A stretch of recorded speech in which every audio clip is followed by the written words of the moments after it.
함께 은혜 나누실 말씀은 에스더서 3장의 말씀입니다. 구약성경 에스더서 3장입니다.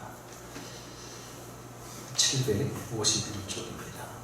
구약성경 751쪽 에스더서 3장 1절로 6절까지의 말씀입니다. 에스더서 3장 1절로 6절까지의 말씀입니다.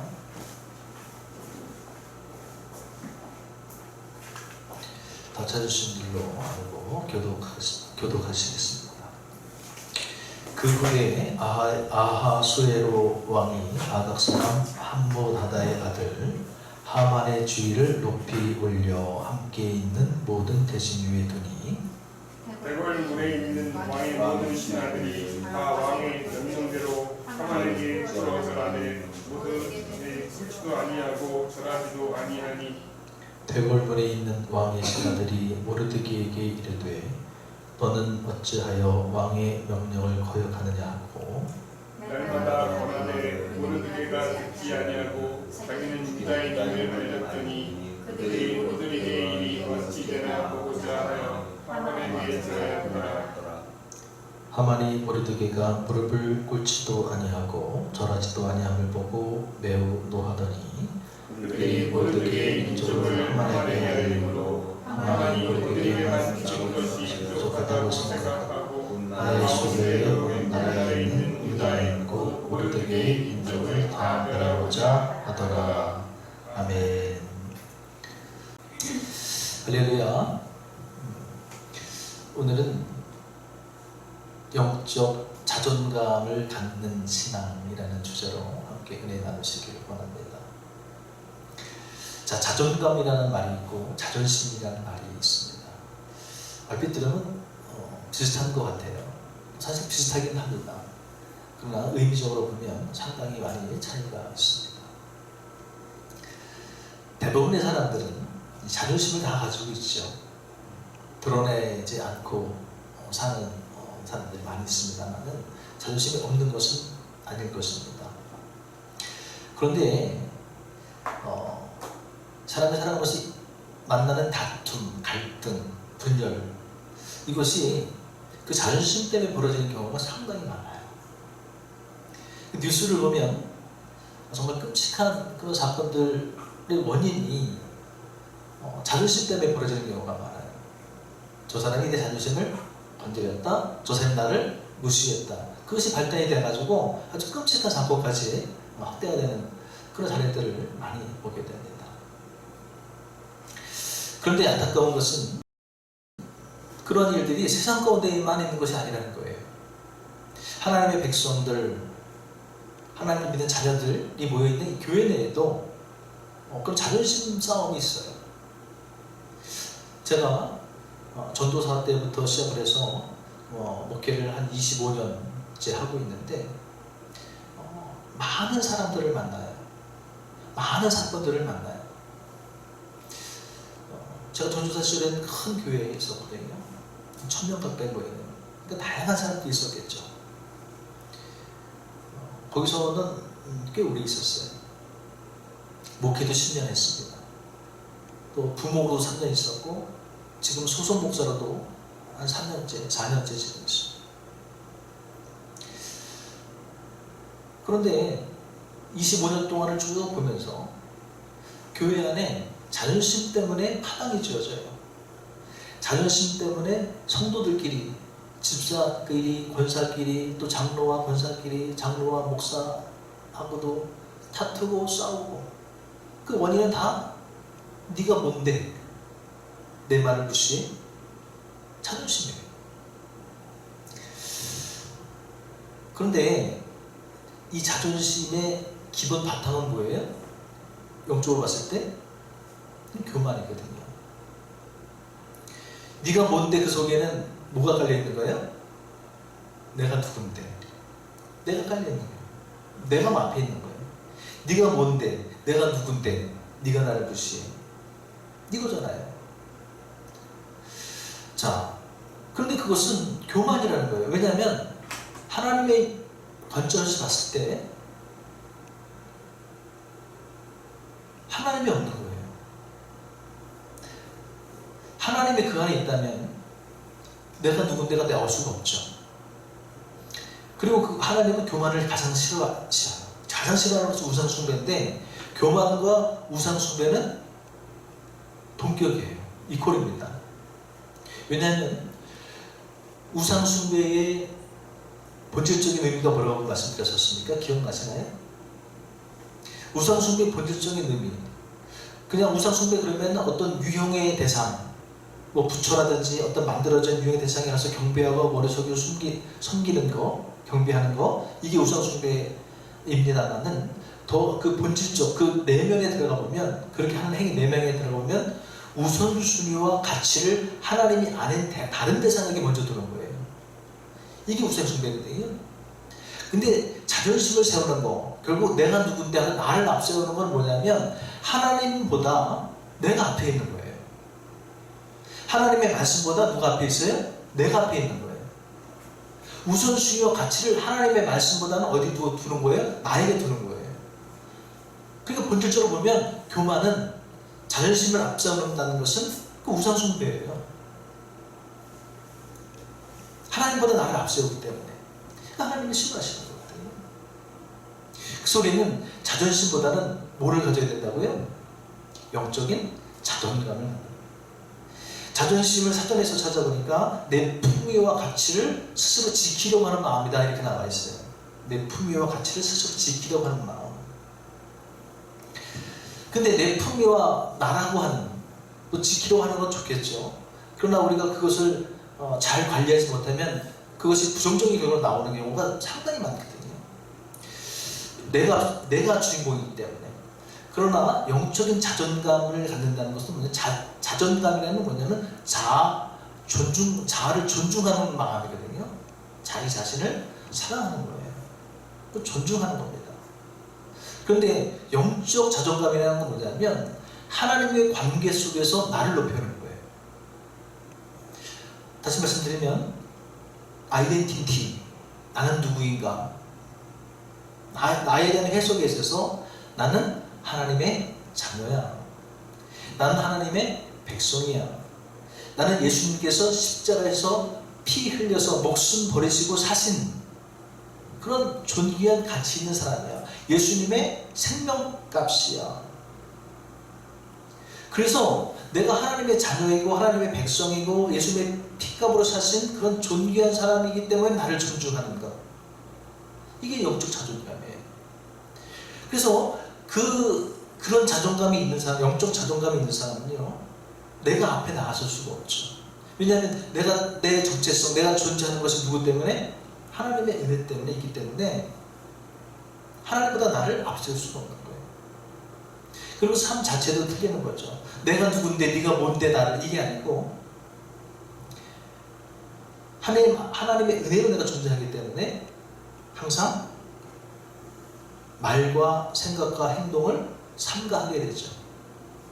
자존심만 세고 자존감이 없는 사람은요, 뭐 흔히 우리가 쉽게 표현하는 말로 뭐 양아치다, 뭐 이런 표현을 쓰잖아요. 그 양아치들이 왜 양아치라고 이렇게 사람들이 평가를 해요? 아주 자기 자신을 삼가하지 않아요. 말과 행동과 뭐 생각 자체가 그냥 삼가하지 않죠. 뭐 영화 같은 데도 보면은 그렇게 삼가하지 않고 그냥 감정대로, 느낌대로 막 그냥 행동하고 말하는 사람은 영화에서 나오죠. 이거 양아치네? 이렇게 표현하지 않습니까? 네. 그래서 조폭끼리들도 영화에 보면 양아치와 건달은 격이 달라, 뭐 이렇게 표현하잖아요. 우리가 볼 때는 거기서 거기 같은데, 그런데 하나님의 자존감을 영적 자존감을 가지고 정말 가지고 사는 사람은 그렇게 못하는 거예요. 왜? 내가 말 한마디, 행동 하나, 생각 하나가 하나님이 감찰하고 계시고, 내가 하는 말 한마디, 행동 하나가 하나님께 영향력이 미치기 때문에, 안 믿는 사람들이 내 말과 행동을 봤을 때 내가 양아치처럼 행동하고 하면 누구에게 누를 끼치는 거예요? 예수님의 이름에 누를 끼치는 거거든요. 거기까지 생각이 가는 거예요. 자존감이. 자, 그 소리는 자존심이 아니라 내가 주인이 되는, 자존심을 내려놓고 하나님이 주인이 되는, 예수님이 주인이 되는 영적인 자존감을 가지고 살아야 된다. 나는 죽고 예수로 사는 거예요. 나는 죽고 예수로 사는 거예요. 자, 오늘 본문에 보면 자존심이 아주 센 사람이 등장을 해요. 그리고 자존감이 아주 높은 사람이 또 등장을 합니다. 한번 본문을 보시겠습니다. 자, 그 후에 3장 1절로 보겠습니다. 그 후에 아하수에로 왕이 아각 사람 함모다다의 아들 하만의 주위를 높이 올려 함께 있는 모든 대신 위에 두니 그랬습니다. 자, 아하수에로 왕은 누구냐면 페르시아의 왕입니다. 페르시아의 왕이에요. 당시 페르시아는 바벨론이라고 하는 제국을 정복하고 세계 패권을 쥔 나라입니다. 그 세계 패권을 쥔 나라의 왕이니까 주의가 굉장하겠죠. 거기에 이 왕이 누구를 높였어요? 하만이라는 사람의 주위를 높인 거예요. 어느 정도까지 높였냐면 모든 대신 위에 뒀다 그래서 모든 대신 위에. 그러니까 대신들 중에서 최고 위에 있는 대신이 누구예요? 보통은 총리죠. 왕 바로 밑에. 그러니까 어마어마한 권력을 가진 사람이에요, 하만은. 그러니까 이 사람이 얼마나, 왕이 자기를 그렇게 높여주니, 모든 대신들을 위해 최고로 그 위에 높여주니 얼마나 기세가 당당했겠어요. 자존심이 얼마나 강했겠습니까? 자, 그런 사람이 있었어요. 자, 그런데 어떤 일이 일어나나 보세요. 2절에 보니까 대궐문에 있는 왕의 모든 신하들이 다 왕의 명령대로 하만에게 꿇어 절하되 모르드게는 꿇지도 아니하고 절하지도 아니하니 그랬습니다. 대궐문에 있는 왕의 모든 신하들, 그러면 이제 문을 지키는 관리들을 말하겠죠. 자, 이 총리가 그 궁문을 드나들겠죠. 입궐도 하고 퇴궐도 하겠죠. 퇴궐할 때마다 높였으니까, 왕이 높였으니까 그 당연히 그 사람 앞에 무릎도 꿇고 절도 하고 예를 갖춰야 되겠죠. 그러니까 다른 관리들은 다 예를 갖추는 거예요. 무릎도 꿇고. 근데 누구만 지금 안 한다고 말씀하고 있어요? 이 모르드게라고 하는 사람은 꿇지도 않고 절도 안 하는 거예요. 예. 자, 왜 다 절하는데, 그럼 다른 사람들이 봤을 때, 야, 우리는 자존심이 없어서 뭐 무릎 꿇지 않느냐? 이렇게 생각할 수 있죠. 너는 뭔데, 우리 다 무릎 꿇고, 너는 뭔데 혼자서 잘난 척하냐? 이렇게 생각할 수 있었겠죠. 자, 그런 상황 속이에요. 그런 상황이에요. 자, 3절 봅니다.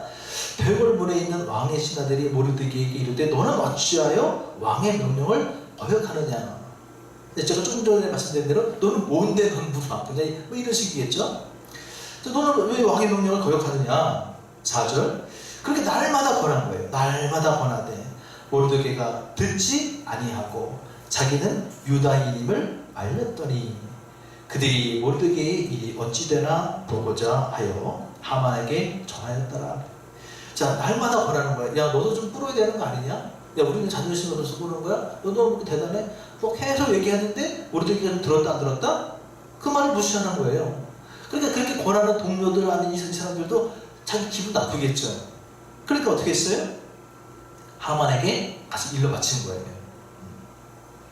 자, 그랬더니 어떻게 되는 거예요? 5절에 하만이 모르드게가 무릎을 꿇지도 아니하고 절하지도 아니함을 보고 어떻게 했어요? 매우 노했다. 분노가 치러 오른 거죠. 오늘 말씀하고 연결돼서 말씀드리면 자존심이 상한 거예요. 아니 다 무릎 꿇고 절하는데 저놈은 뭔데 나한테 절도 안 하고 말이지, 꿇지도 않고 저 뭐지? 그리고 이제 신하들이 와서, 다른 동료들이 와서 일을 바치는데 저 사람은 유대인 출신인데 절 안 하겠다고 우리가 아무리 얘기를 해도 말도 안 듣습니다. 어떻게 해주셔야 되는 거 아닙니까? 뭐 이런 상황이에요. 자, 자존심이 상할 대로 상한 이 하만이라고 하는 총리가 어떤 결단을 내립니까? 어떤 마음을 먹습니까? 6절에 보니까 그들이 모르드게의 민족을 하만에게 알림으로 하만이 모르드게만 죽이는 것이 부족하다고 생각하고 아하수에로의 온 나라에 있는 유다인 곧 모르드게의 민족을 다 어떻게 했다? 멸하고자 하더라. 얼마나 자존심이 상했으면 웬만하면 그 사람 하나만 죽이면 되는데 그것과 양이 안 차는 거예요. 분이 안 차는 거예요. 그러니까 어떻게 하겠다는 거예요? 듣지 않으니까 유대인이라고 그래요. 그러니까 그 땅에 지금 유대인들이 그 전에 그 바벨론 시절에 포로로 많이 끌려서 살고 있었거든요. 70년 동안 노예 생활하면서 그 후손들도 거기 살았겠죠. 그러니까 뭐 한두 명이 아니었겠죠. 그 민족을 아예 그냥 싹 쓸어버리겠다. 얼마나 자존심 상하고 분노가 찼으면. 이렇게 결단을 한 거예요. 그렇게 지금 유대인의 입장에서 보면은 민족적인 위기가 된 거예요. 위기를 맞게 된 거예요. 뭐 총리였으니까 막강한 권력을 줬겠죠. 작전을 짜갖고 왕 설득 얼마든지 할 수 있었겠죠. 자, 그러면 이렇게 민족적인 위기가 와요. 다 죽이겠다고 그래요. 이때 모르드게가 마침 그 조카가 하나님의 역사하신 거겠죠. 그 왕의 왕비였어요. 에스더라고 하는 왕비. 가서 전하죠. 지금 큰일 났다. 이걸 막을 수 있는 사람은 왕밖에 없다. 그러니까 네가 왕 앞에 나가서 이 사실을 좀 알려서 우리 민족이 다 멸하는 이 비극을 좀 막아다오. 그런데 에스더 왕비가 그렇죠. 삼촌, 상황은 알겠는데 왕이 나를 이렇게 오라고 만나겠다고 부르기 전에 내 마음대로 왕 앞에 나가면 이 나라 법은 죽이는 법입니다. 그건 불경죄고 왕함에 대한 무례함이기 때문에 죽습니다. 나갈 수가 없습니다. 그러니까 모르드게가 뭐라 그래요? 하나님께서 너를 왕비로 세운 것은 그냥 세운 게 아니다. 이때를 위함이 아니냐. 이때를 위함이 아니냐. 위기 때 네가 왕비로서 민족을 구할 수 있는 이런 어떤 역할을 하게 하시기 위해서 너를 왕비로 세웠는데 네가 그거를 깨닫지 못하고 그렇게 하지 아니하면 하나님은 어떻게 해서든지 우리 민족을 살릴 것이지만 너는 하나님께서 벌을 내리실 것이다. 그렇게 얘기를 해요. 에스더가 그 말씀 듣고 깨닫죠. 그리고 선출 때 다시 기별을 하죠. 그럼 내가 죽음을 결단하고 왕 앞에 나가겠습니다. 그 대신 삼촌은 온 우리 유대인들에게 전가를 보내서 내가 나가기로 결정한 그날을 위해서 금식기도를 3일 동안 금식기도를 해주십시오. 나도 3일 동안 금식기도를 하는 연후에 왕 앞에 나가겠습니다. 내가 죽으면 죽으리이다. 이렇게 편지를 보내고 3일 금식 후에 왕 앞에 목숨 걸고 나가죠. 이게 하나님의 또 역사를 안 했으면 괘씸죄에 걸려갖고 네가 나가 내가 부르지도 않았는데 네가 감히 내 앞에 나타나? 그냥 이렇게 천명 당할 수도 있는데 기도했어요. 하나님 어떻게 해요? 그날따라 이 왕비 에스더가 아름답게 보이게 하신 거예요. 딱 나왔는데 그 무례한 그 분노보다는 갑자기 아름다워 보이는 거예요. 왕비여 어쩐 일입니까?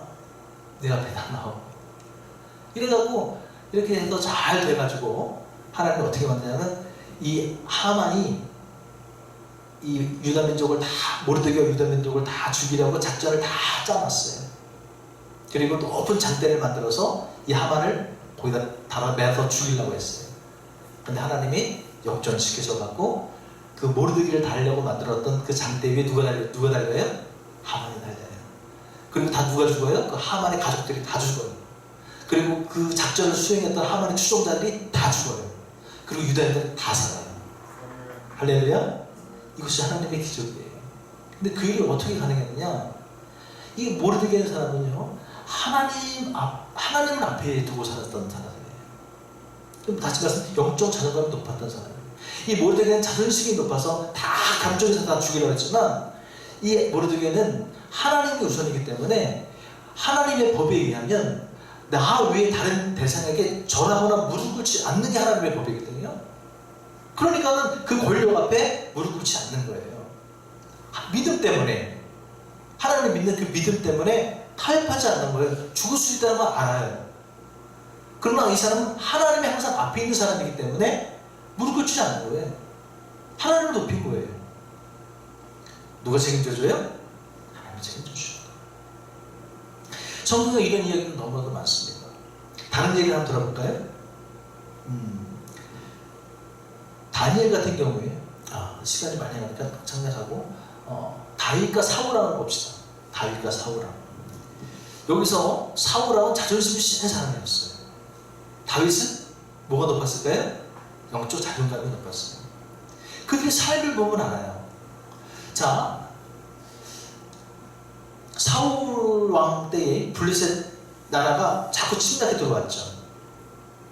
근데 다윗이 골리앗을 한번 이기지 않습니까? 싸워서 이기지 않습니까? 그냥 그러니까 뭐라 그래요?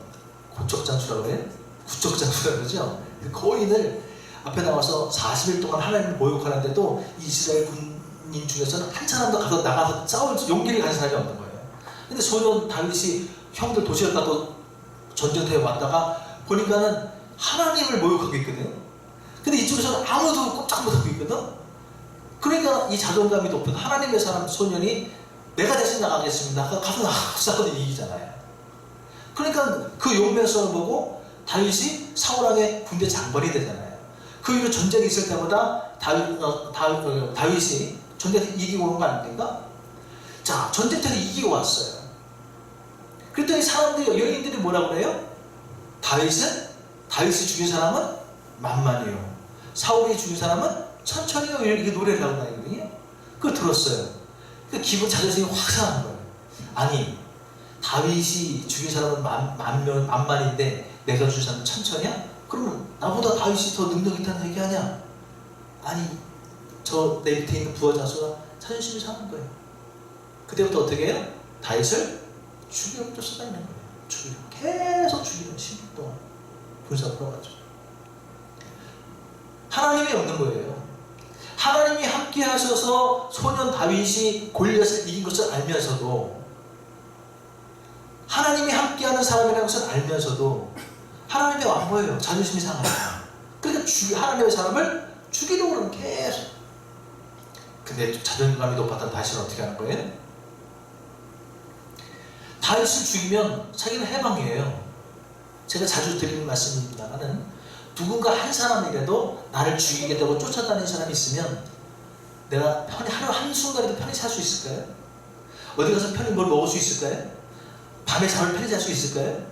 누군가 한 사람이라도 나를 죽여서 작정한 사람이 하나 있다고 그런다면 못해요. 근데 다윗은 죽이겠다고 한 사람이 몇 명이에요? 3,000명을 풀었어요. 3,000명. 다윗 자도와 사울왕 군사를. 하루하루가 피 말리는 삶이었을 거예요. 얼마나 스트레스가 강했을 거예요.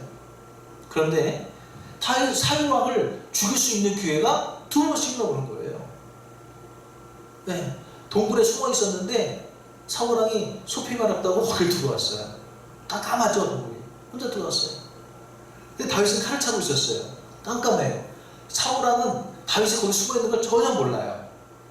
근데 다윗은 바로 앞에 사울왕이 무방비 상태로 소변을 보고 있거든요. 칼 갖고 있었어요.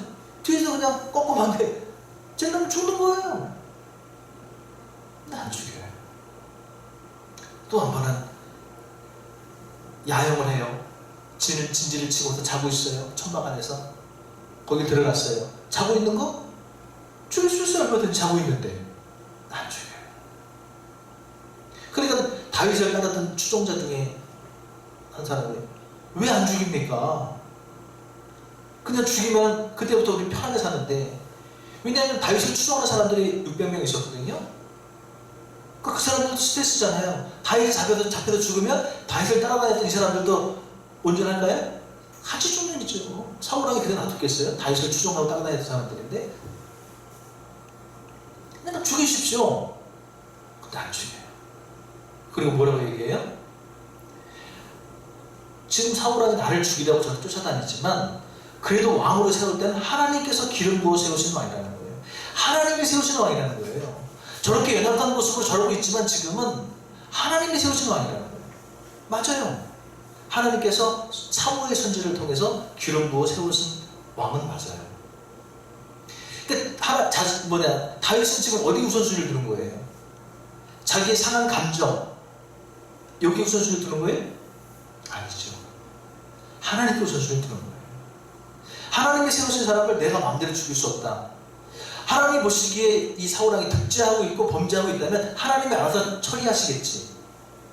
이 신앙이에요.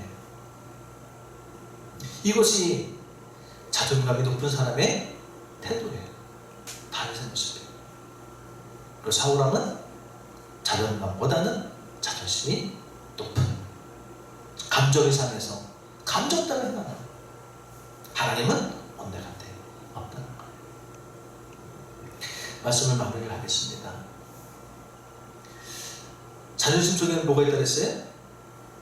내가 누군데 네가 뭔데, 네가 뭔데 나에게. 그 다음 우리가 말씀을 기준으로 생각해 보잖아요. 내가 누구예요? 난 누굽니까? 성경에 난 죄인이에요. 의인은 없나니 하나도 그랬어요. 모든 사람이 죄를 범하였으면 하나님의 영광에 이르지 못한다 그랬어요. 예수님이 왜 십자가 지셨어요? 모든 사람이 죄 때문에 십자가 진 거예요. 우리는 다 죄인입니다. 다 죄인이에요. 하나님 앞에. 자존심이 높은 사람은, 자존심이 강한 사람은 내가 죄인이라는 것을 인식하지 못해요. 내가 왜 죄인이야? 머리로는 알지 몰라요. 교육을 다녔으니까. 근데 삶 속에는, 정말 마음 깊은 속에서 내가 죄인인 것을 인정하지 않아요. 그러나 자존감이 높은 사람은 어떻게 되는 거예요? 그걸 아는 거예요. 아, 내가 죄인이다. 나는 연약한 존재다. 예수님의 십자가 은혜로 오늘날 내가 있을 수 있어. 아니, 매 순간순간이 하나님의 은혜야. 나는 없고 예수만 있어. 모든 것이 예수의 은혜야. 이러고 살아가는 거예요. 영적 자녀로. 그리고 하나님의 자녀로, 하나님의 백성으로 살아가는 거예요. 그래서 어떻게 되는 거예요? 그런 믿음이 있으니까 삶 자체가 겸손할 수밖에 없는 거예요. 나는 조금 있고 살아가는 거예요. 누가 찔러도, 자존심 상해도 예수님 말씀이 원수를 사랑해라. 다투지 말아라. 베드로가 예수님을 잡으러 온 대제사장의 군사들, 거기 대장 말고의 귀를 칼을 뽑아서 자르지 않습니까? 칼을 휘둘렀어요. 어떻게 보면 정당하게 수주셨죠. 그들이 칼과 몽치를 가지고 예수가 나왔습니다. 근데 예수님이 뭐라고 그러셨어요? 잘했다고 그러셨어요? 베드로야, 그 칼을 칼집에 도로 집어넣어라. 내가 힘이 없어서 지금 이렇게 잡혀가는 줄 아니? 내가 지금 이 순간에 기도하면 하나님께서 12군단 더 되는 천사를 나를 보내주셔서 나를 보호하실 거야. 내가 힘이 없어서 지금 잡혀가는 거 아니야. 칼을 쓰는 사람은 칼로 망해. 싸우지 말라고 그러셨어요. 예수님께서. 자존감 높은 사람은 그 하나님의 말씀 따라 사는 거예요. 내 감정을 따라 사는 것이 아니에요. 영적 자존감. 그것은 우리의 삶을 거룩한 삶으로 인도하는 견인차예요. 구별된 삶. 어쩌라고? 바라기는 우리 영적 자존감을 가지고 살자고요. 육적인 자존심은 다 버리자고요.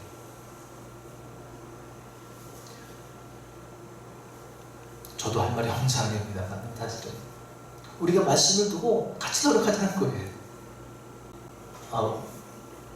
함께 노력하자는 거죠. 말씀에 대해서. 근데 저도 참 노력을 하는 것 같은데, 하여튼 자존심은 안 좋다. 자존감을 가지고 살자. 주 이름으로 축원드립니다. 기도하시겠습니다.